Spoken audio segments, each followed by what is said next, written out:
अस्सलाम वालेकुम दोस्तों, क्या हाल है। दोस्तों आज मैं बहुत खुश हूँ। क्यों और मैं क्यों खुश हूँ मैं आपको मैं बताता हूँ। देखती हूँ कि मेरे गाय का बेटा पैदा हुई। खुश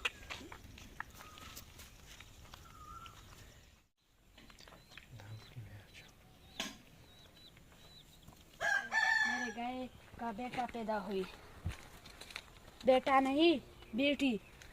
नर दैसा खोना दैसा खदा खोना रो चिता बेटी है, बेटी रहे।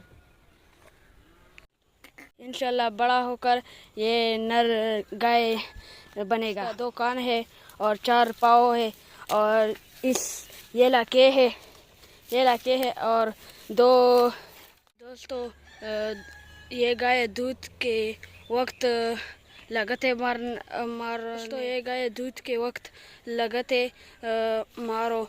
और इसलिए करो चे दुआ इसलिए करो का दुआ इसलिए करो कि मेरे गाय नेकमल हो जाए और गाय का बेटा नेकमल हो जाए।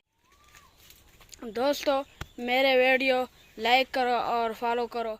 दोस्तों मेरे पेज लाइक करो और अब्दुल बशीर नाम पर यूट्यूब चैनल सब्सक्राइब। दोस्तों मेरे पेज लाइक करो और शेयर करो, यूट्यूब चैनल सब्सक्राइब करो।